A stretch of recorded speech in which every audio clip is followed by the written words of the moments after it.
The great hall of Nexus Prime buzzed with nervous energy. Representatives from 847 different species filled the massive chamber, their voices creating a symphony of clicks, hums, and translated words. At the center of it all sat Council Leader Vextar, his crystalline body reflecting the lights from 1,000 screens, showing star maps and data reports. Vextar had led the Galactic Council for over 2 centuries. In that time, he had seen young species discover faster-than-light travel, make contact with the galaxy, and eventually join the great community that kept peace across the stars. Every species followed the same pattern. First came fear, then curiosity, then negotiation, and finally acceptance of council authority. Every species except one.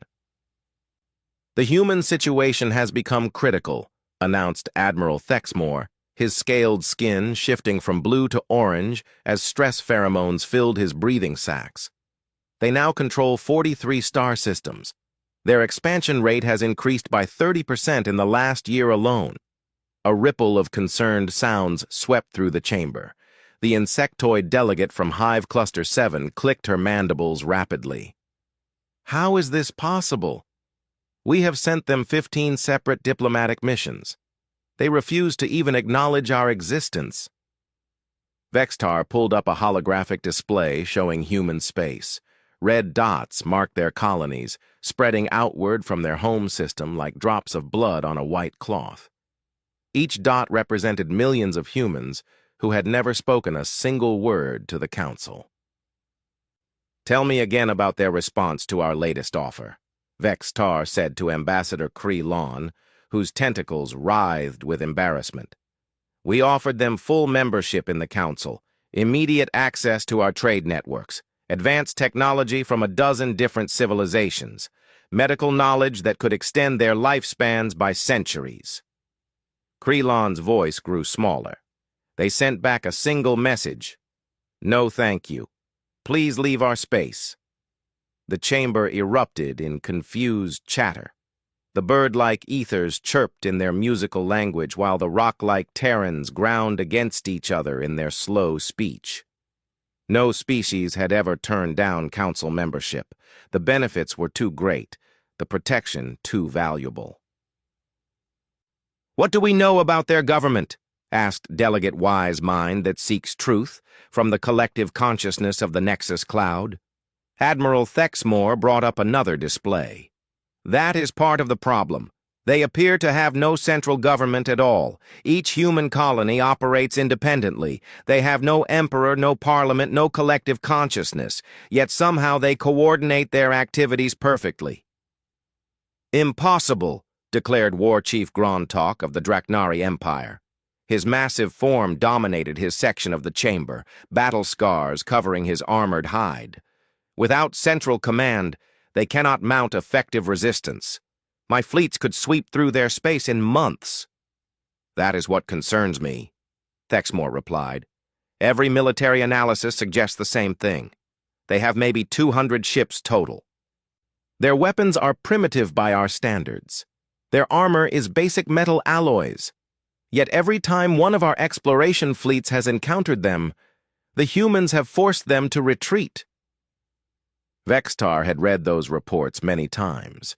Each encounter followed the same pattern. Council ships would approach a human system for peaceful contact. Human ships would intercept them at the edge of the system and deliver a simple message: "Leave now." When Council ships tried to continue, the humans would demonstrate their weapons just once. The demonstration was always precisely calculated to show superior firepower without causing actual damage. "How do they do it?" Vexatar wondered aloud. "Our technology should be far superior. We have had thousands of years to develop it." The answer came from an unexpected source. Dr. Kelthara, a quiet scientist from the academic world of Veros, stood up in the research section. Her voice was soft but carried clearly through the chamber's acoustics. "I have been studying the humans for 20 years, she said. "I have analyzed every piece of data we have collected about them. Their ships, their weapons, their communications, their colonies. There is something different about how they approach problems. The chamber fell silent. Even the constant hum of translation devices seemed to quiet down. Most species develop technology in straight lines, Dr. Kelthera continued. We improve what we already have. We make ships faster, weapons stronger, computers smarter. But we build on the same basic ideas our ancestors used. The humans do something else entirely. She activated her own display, showing technological development charts. Look at their ship designs.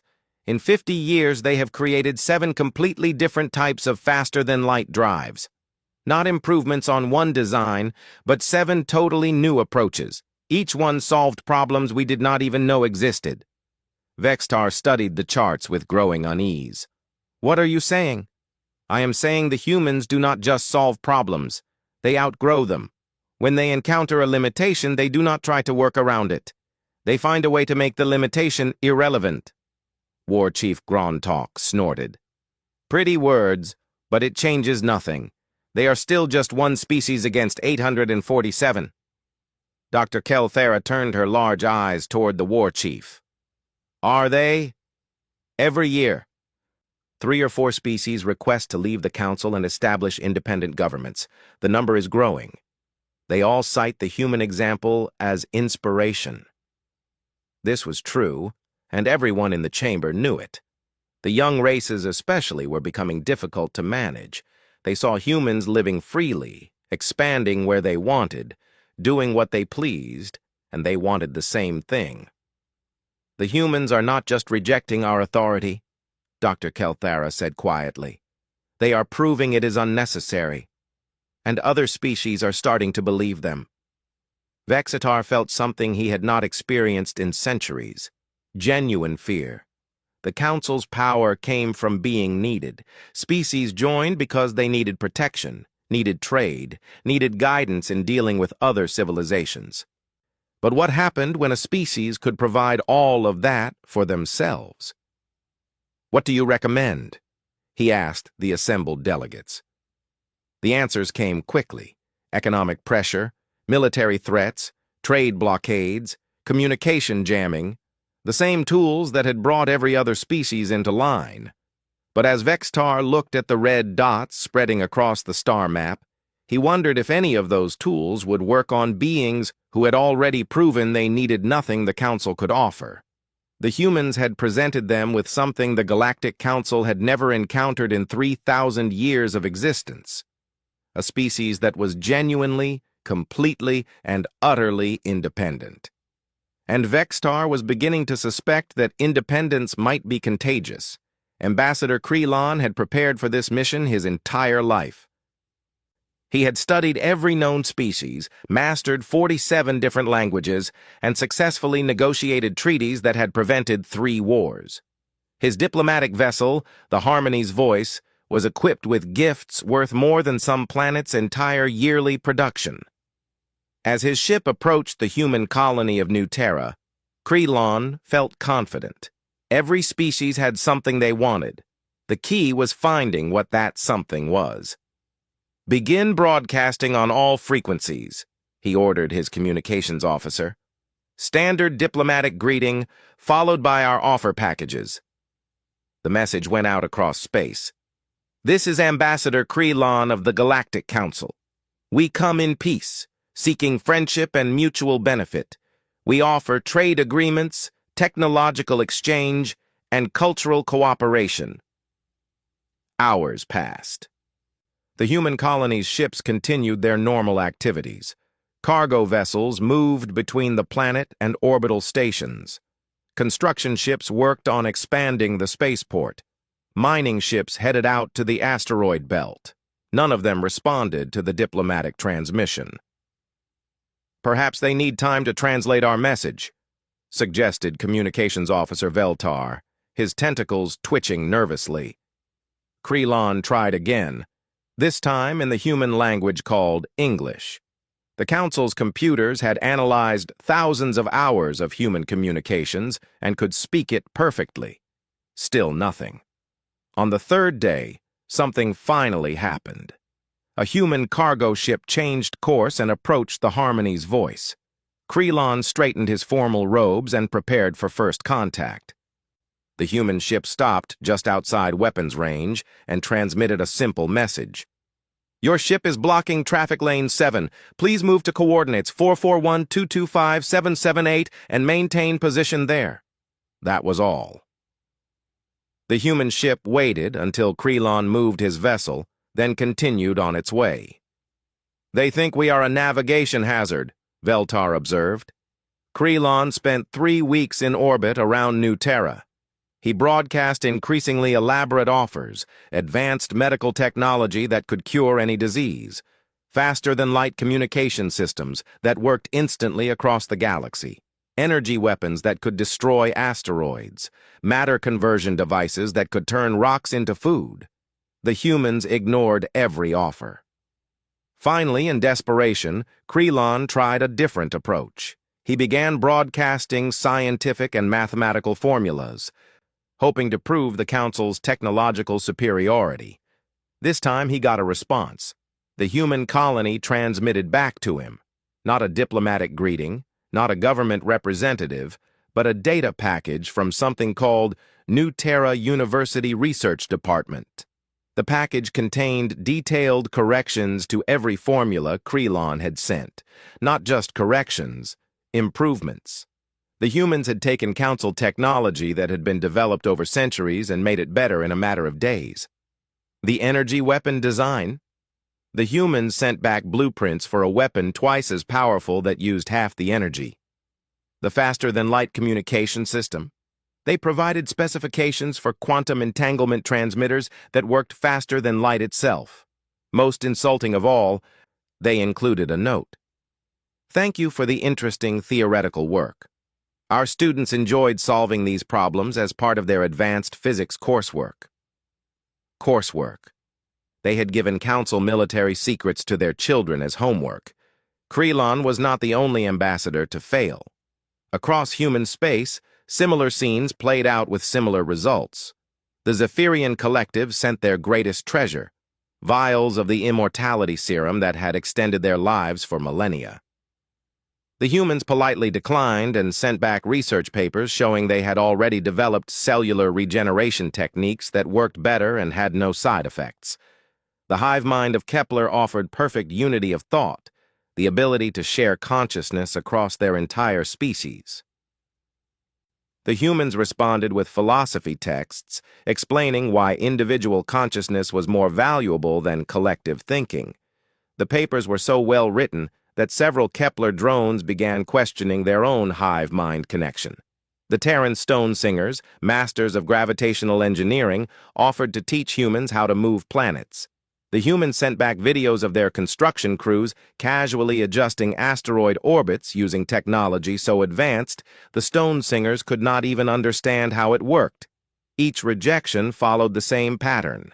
The humans did not simply say no, they proved they did not need what was being offered. The most devastating failure came when War Chief Grontok himself arrived at the human colony of Far Harbor. The Draknari Empire had ruled through military might for 2,000 years. Surely the humans would respect superior firepower. Grontok brought a battle fleet of 50 ships, each one capable of destroying a city with a single shot. He offered the humans protection from their enemies and membership in the greatest military alliance in the galaxy. The human response was swift and thorough. They transmitted complete tactical analyses showing exactly how they would defeat Grontok's fleet in every possible combat scenario. The analyses included detailed weaknesses in Draknari ship design, optimal firing solutions for destroying each vessel type, and suggested improvements to make Draknari ships more effective. The documents were so accurate and detailed that Grontok immediately upgraded his fleet's defensive systems based on human recommendations. "How do they know so much about our military?" he demanded of his tactical officers. The answer was disturbing. The humans had analyzed every public record, every technical specification, every battle report the Draknari had ever released. They had reverse-engineered complete knowledge of Draknari capabilities from basic information that any civilian could access. It is like they can see patterns we cannot, his chief tactician reported. They take small pieces of data and somehow understand the whole picture.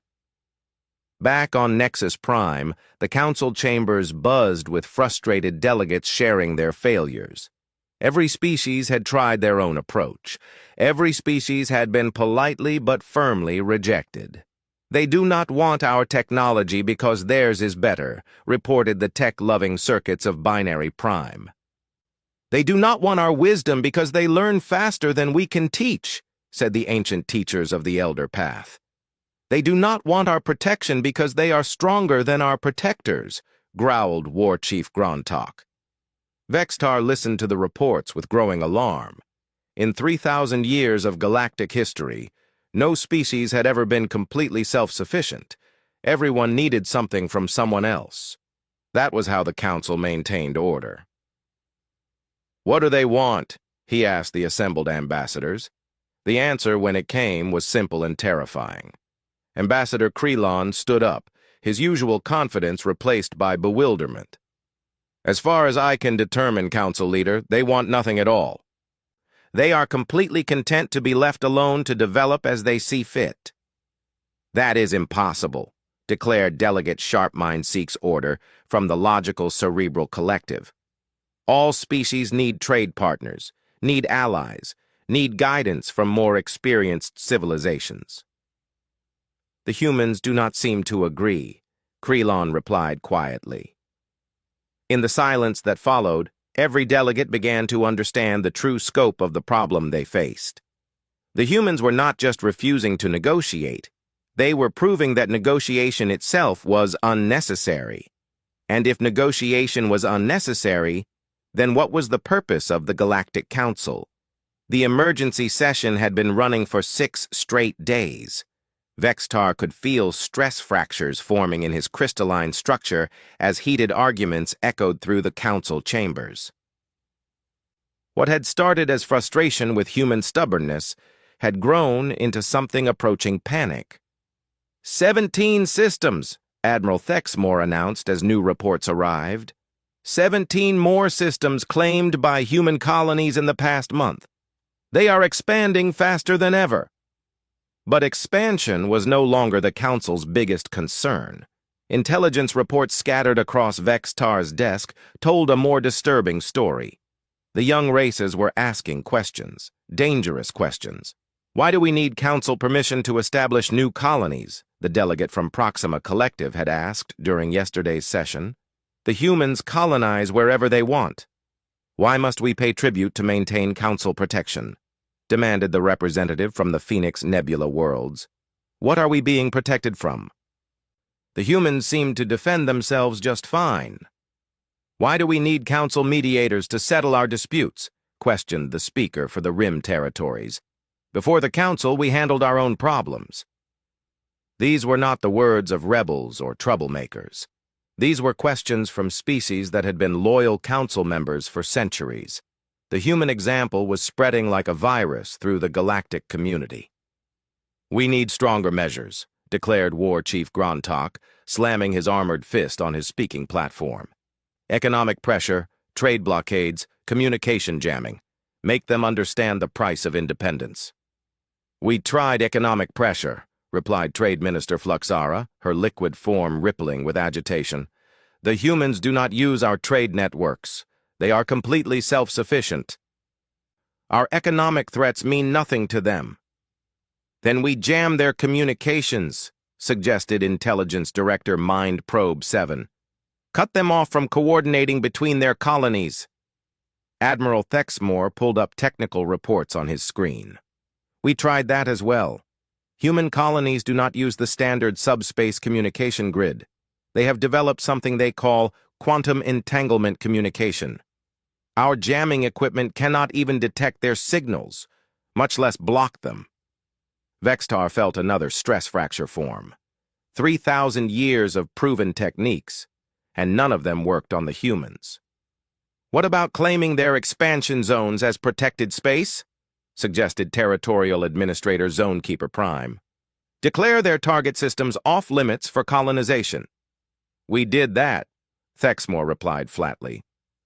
The humans colonized them anyway. When we sent patrol fleets to enforce the boundaries, the humans simply ignored them. They treated our ships like they were not even there. The chamber fell silent except for the background hum of life support systems. Every tool of Council authority had been tried and had failed completely. There must be something, Vextar said. Some weakness, some need they are hiding. No species is completely independent. The answer came from an unexpected source. Dr. Kelthera stood up again, her voice carrying a note of excitement mixed with fear. I think I understand what we are dealing with, she announced. Last week, our deep patrol ship Morning Star encountered a human vessel in the Kepler 442 system. The human ship suffered a critical engine failure. Our captain decided to offer assistance. She paused, manipulating controls to bring up a holographic recording. The humans accepted the help. For the first time in 50 years of contact, they actually talked to us. The recording showed the interior of a human ship. The humans looked just like the pictures in Council files, bipedal, soft-skinned, with hair covering the tops of their heads. But something in their eyes was different. They moved with complete confidence, spoke with absolute certainty, and showed no fear whatsoever of being surrounded by alien technology. The human captain thanked our crew for the assistance, Dr. Kelthera continued. Then she did something remarkable. She gave us a complete technical breakdown of what had caused their engine failure and how they had designed better engines to prevent the same problem in the future. What is remarkable about that? Asked Delegate Crystal Songbearer. She was not trying to impress us or negotiate with us. She was just sharing knowledge, like it was the natural thing to do. Then she asked our engineering team about our own engine designs. The recording showed human and Council engineers working together, the humans asking questions and making suggestions with the casual ease of old friends. Our chief engineer said it was like talking to someone who understood starship design better than anyone he had ever met, Dr. Kelthera explained. But the human was not an engineer. She was just the captain. When he asked how she knew so much about engine mechanics, she seemed confused by the question. What did she say? She said, "How can you command a ship if you do not understand how it works?" When our engineer explained that Council ship captains specialize in command while engineers handle technical matters, the human captain looked genuinely puzzled. She asked, "But how do you make good decisions if you do not understand all the factors involved?" Dr. Kelthera brought up another display, brain scan comparisons between different species. This conversation led me to examine something we had overlooked: human brain structure. Every other species in the galaxy has specialized neural development. The cerebral collective excels at logic and mathematics. The ethers are naturally gifted at music and art. The Draknari have enhanced combat instincts. We all evolved to be very good at specific things. She highlighted the human brain scans. Humans did not specialize. Their brains are generalized. They are reasonably good at everything, but not naturally superior at anything specific. That sounds like a weakness, observed War Chief Grontok. I thought so too, until I realized what it actually means, Dr. Kelthara replied. Humans do not think like us. When we encounter a problem, we approach it from our specialty. A cerebral collective member looks for logical solutions. A Draknari looks for ways to fight through it. An ether looks for harmony and balance. She paused, letting the implications sink in. Humans look at problems from every direction at once. Logic, creativity, emotion, instinct, aggression, cooperation. They consider all approaches simultaneously. They do not just find solutions, they find the best possible solutions. Vextar studied the brain scans with growing understanding. You are saying they are naturally better at problem-solving than any specialized species? I am saying they are better at adaptation than any species we have encountered. When they face a challenge, they do not just overcome it. They learn from it and become stronger. Every obstacle makes them more capable of handling the next obstacle. The implications were staggering. The council system was built on specialized species needing each other. The Terrans provided gravitational engineering, the circuits handled computer technology, the ethers managed artistic and cultural needs. Every species had their role. Humans do not need specialists, Dr. Kelthera continued. They become specialists in whatever they need to understand. That human captain we met? She was not just a ship commander. She was also an engineer, a negotiator, a scientist, and probably a dozen other things we did not have time to discover. But that is impossible, protested Education Minister Wisdom Flows Eternal. No single being can master multiple complex disciplines. No single being from our species can do that, Dr. Kelthera corrected. But human brains work differently.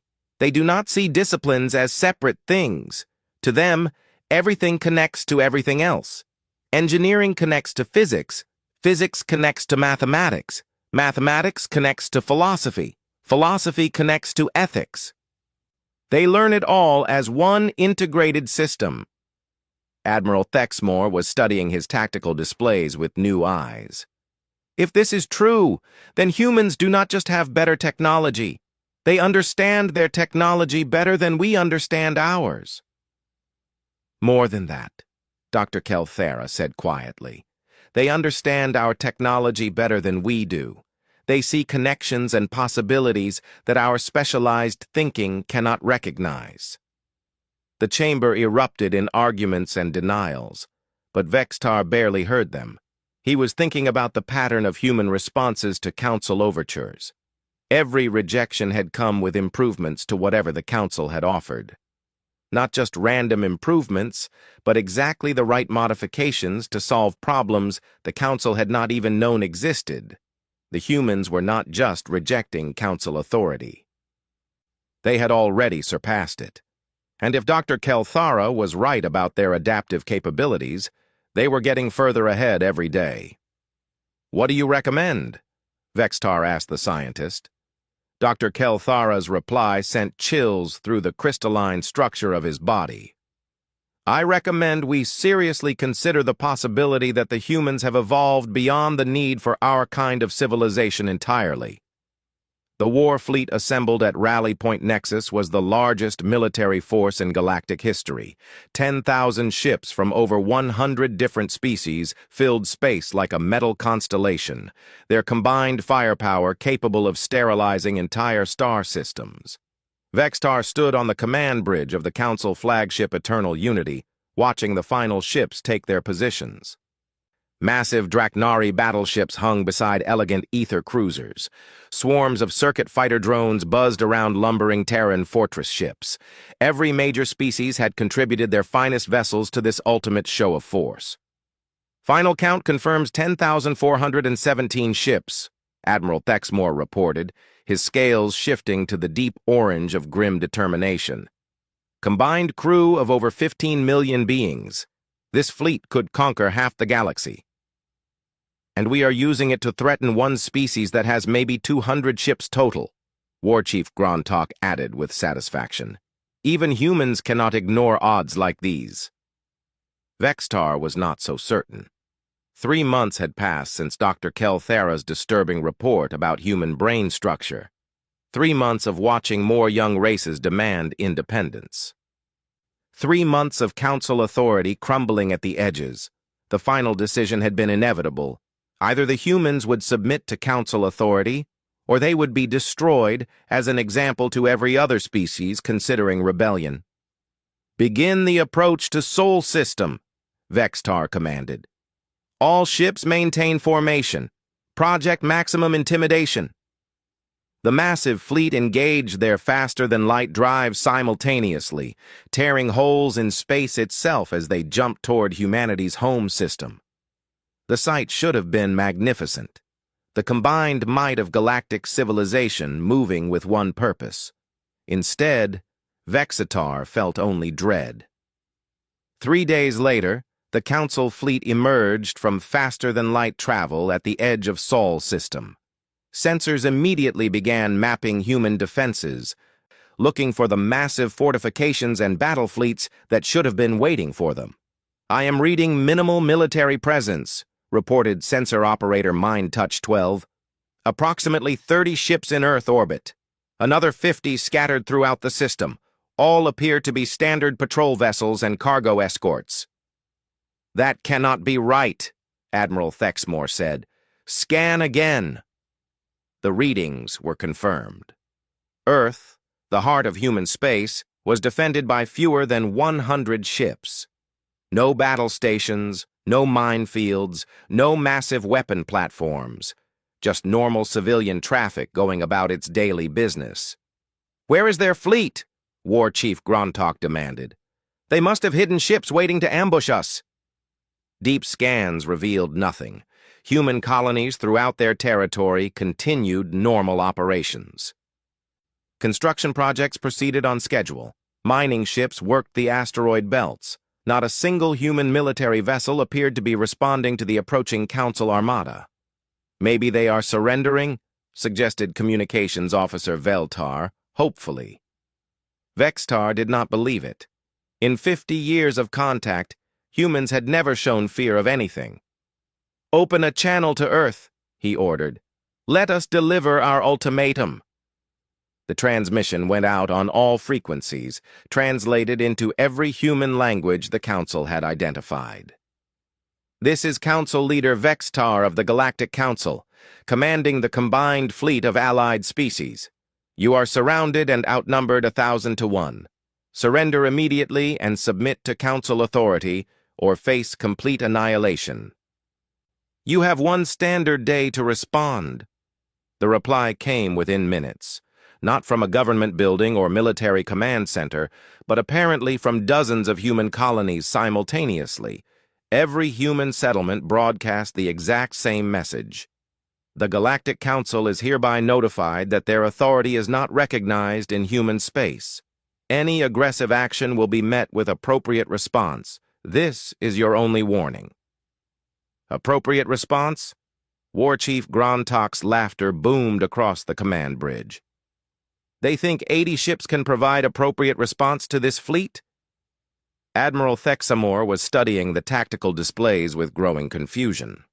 "There is something wrong here. No competent military commander would leave their homeworld so lightly defended." "Unless they are incompetent," Grontok suggested. "Or unless they know something we do not," Dr. Kelthara said quietly. She had insisted on joining the fleet to observe human responses to extreme pressure. "What could they possibly know that we do not?" Vextar demanded. "We have been analyzing them for 50 years. "We have been analyzing their ships and their colonies," Dr. Kelthara corrected. "But we have never seen them truly threatened.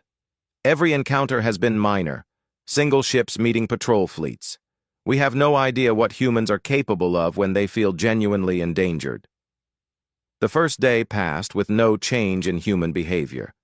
Their ships continued normal operations, completely ignoring the massive fleet hanging at the edge of their solar system.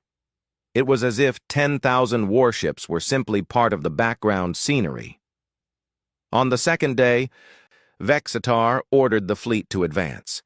If humans would not respond to threats, perhaps proximity would convince them. The Council armada moved through Sol system in perfect formation, sensors mapping every asteroid and artificial satellite. Still no response from human military forces. A few cargo ships changed course to avoid the fleet's path, but that was all. "This is insulting," War Chief Grontok growled as they passed Jupiter. "They act like we are not even here." "Maybe they are hoping we will just leave," suggested Navigation Officer Starpath Walker. Vextar studied the tactical displays, trying to understand human thinking. Were they planning some kind of trap? Did they have hidden weapons that had not shown up on sensors? Or were they simply paralyzed by fear? As the fleet approached Earth orbit, human behavior finally changed. The patrol ships moved aside, clearing space lanes. Orbital stations suspended normal operations. For a moment, Vextar felt a surge of satisfaction. Finally, the humans were showing proper respect for Council power. Then he realized what was actually happening. "They are not fleeing in fear," he said slowly. "They are getting out of our way." Dr. Kelthera looked up from her research station. "What do you mean?" "Look at the patterns. They are not running away randomly. They are moving to specific safe distances and stopping there, like they know exactly what is about to happen and want to avoid getting caught in it." Admiral Thexmore checked his instruments. "All ships report ready for combat. Weapons powered, shields at maximum. Whatever they are planning, we are prepared for it." "Are we?" Vexitar wondered aloud. The answer came without warning. Every ship in the Council fleet simultaneously lost power. Not damaged, not destroyed, simply turned off. 10,000 ships drifted helplessly in space as their engines went dead, their weapons systems shut down, and their shields disappeared. Life support continued to function, but everything else stopped working. Emergency lights flickered on across the Eternal Unity as backup systems tried to compensate for the total failure of main power. "Report!" Admiral Thexmore shouted. "Main power is offline," called Engineer Prime Circuit Node. "Weapons offline. Engines offline. All military systems are completely non-functional. How is this possible?" "I do not know. There was no attack, no enemy fire, no energy beams. Our systems simply stopped." Across the fleet, identical reports flooded the communication channels. Every ship from every species had suffered the same instantaneous shutdown of all military equipment. But as Vextar looked out at Earth through the observation ports, he saw something that made his crystalline structure crack with stress. Human ships were still moving normally. Their systems worked perfectly. Whatever had disabled the Council fleet had left human technology completely untouched. "Incoming transmission from Earth," Communications Officer Veltar reported, his voice shaking. The message was simple, broadcast on the same frequency the Council had used for their ultimatum. "Your military systems will be restored once your fleet leaves human space. Any attempt to attack human colonies or civilians will result in permanent system shutdown. Please consider this a demonstration of why negotiations were unnecessary." Vexitar stared at the message display, trying to comprehend what had just happened. Somehow, the humans had reached across space and turned off every weapon in the largest military fleet in galactic history. Not destroyed, not damaged, simply switched off like a light. "How did they do this?" he whispered. Dr. Kelthera was studying her instruments with wide eyes. "I am reading massive quantum field fluctuations throughout the fleet. Whatever they did, it operated on principles I do not recognize." "Can we get our systems back online?" "Negative," Engineer Prime Circuit Node reported. "The shutdown appears to be at the fundamental level. Our computers cannot even identify what has been disabled." As if to prove the point, a new transmission arrived from Earth. "For your information, the same effect is now active at every Council military installation throughout the galaxy. No Council warship is currently capable of offensive action. This is temporary, pending your decision to end hostilities." Admiral Thexmore collapsed into his command chair. "They disabled our entire military. Every ship, every base, every weapon. How is this possible?" Vextar had no answer. In less than 10 minutes, the humans had rendered the combined military might of 800 species completely powerless. Not through superior firepower or advanced strategy, but through technology so sophisticated the Council could not even understand it. The age of Council supremacy had just ended, and they had not even seen it coming. The Great Hall of Nexus Prime had never been so quiet. 847 species sat in stunned silence as reports continued to arrive from across the galaxy. Every Council military base, every patrol fleet, every weapons platform. All disabled simultaneously, their military systems shut down by technology that seemed to operate like magic. Vextar stood at the center of the chamber, stress fractures spreading through his crystalline structure like spider webs. In 3 days since the Sol incident, the galaxy had changed completely. "Final report from the Outer Rim territories," Admiral Thexmore announced, his voice hollow with defeat. "All Council military assets in that sector have been restored to full functionality. The humans returned power to our systems exactly 12 hours after our fleets departed their territory." War Chief Gruntok slammed his fist on his speaking platform. "This is impossible. No species can develop technology that advanced without us knowing about it." "Apparently they can," Dr. Kelthara replied from her research station. She had spent the past 3 days analyzing sensor data from the Sol incident, trying to understand what had happened. "I have been reviewing every piece of information we have collected about humans over the past 50 years. The signs were all there. We just did not understand what we were seeing." "What signs?" Vextar demanded. Dr. Kelthara activated her display, showing a timeline of human technological development. "Look at the pattern. 50 years ago, humans barely had faster-than-light travel, primitive fusion drives, basic metal ships. But they did not improve these technologies gradually like other species. They abandoned them completely and developed entirely new approaches." The timeline showed rapid jumps in capability that made no logical sense. Here, they developed quantum entanglement communication. Here, matter conversion technology. Here, gravitational manipulation systems. Each breakthrough solved not just the immediate problem, but entire categories of problems. "All species develop new technologies," protested Technology Minister Data Stream Infinite. "Not like this," Dr. Kelthara insisted. "Most species build on existing knowledge. Humans seem to rebuild their entire understanding of physics every few years.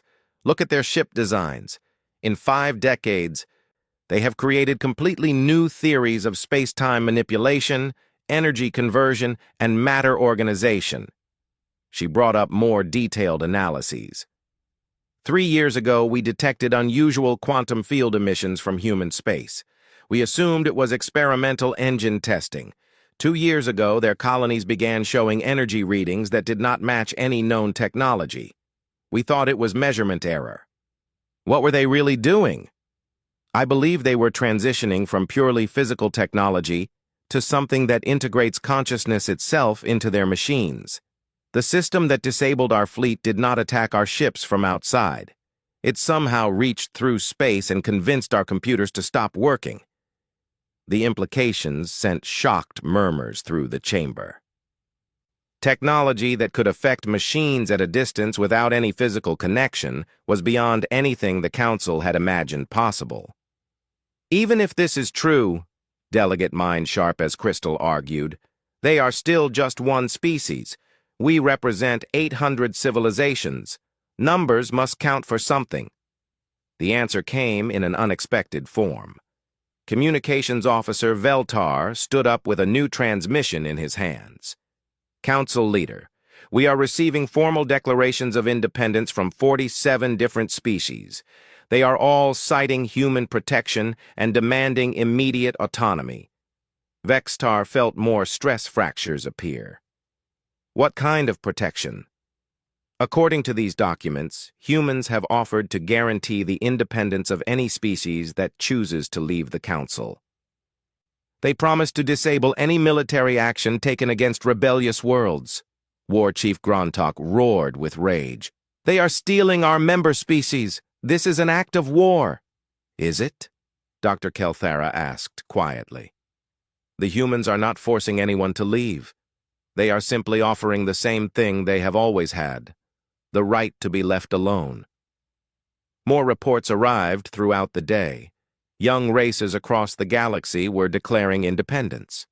Some cited oppression by Council policies. Others simply wanted the freedom to develop without interference. All of them requested human protection against Council retaliation. How can the humans protect so many worlds?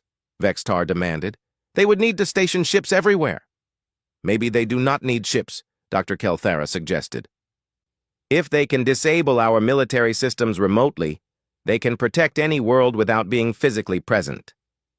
The full scope of the crisis became clear over the following week. 200 species had declared independence. The Council's tax revenue had dropped by 60%. Trade networks were collapsing as worlds established direct relationships with each other, bypassing Council middlemen.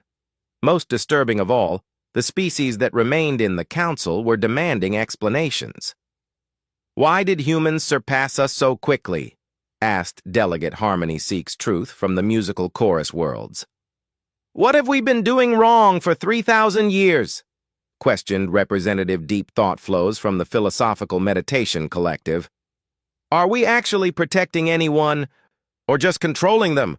demanded War Leader Storm That Walks from the proud Skyrider clans. These were not rebellious questions. These were honest inquiries from species that had suddenly realized their entire understanding of galactic civilization might be wrong. Vexitar found himself with no good answers. The final revelation came from an unexpected source. A human ship approached Nexus Prime and requested permission to dock, not to negotiate, not to make demands, but to deliver something they called transition assistance. Against all advice, Vextar agreed to meet with them. The human was surprisingly ordinary-looking, female, middle-aged by their standards, wearing simple clothes that could have been found on any council world. She introduced herself as Dr. Sarah Chen, described as a representative of human colonies interested in peaceful coexistence. "We wanted to explain what happened," Dr. Chen said without preamble, "and to offer help with the transition period." "Transition to what?" Vexitar asked. "To a galaxy where species govern themselves instead of being governed by others." Dr. Chen spoke as if this was the most natural thing in the universe. "We understand this is difficult for the Council. Your entire civilization is built around the idea that someone needs to be in charge." "Someone does need to be in charge," Admiral Thexmore insisted. "Without central authority, there would be chaos." Dr. Chen smiled.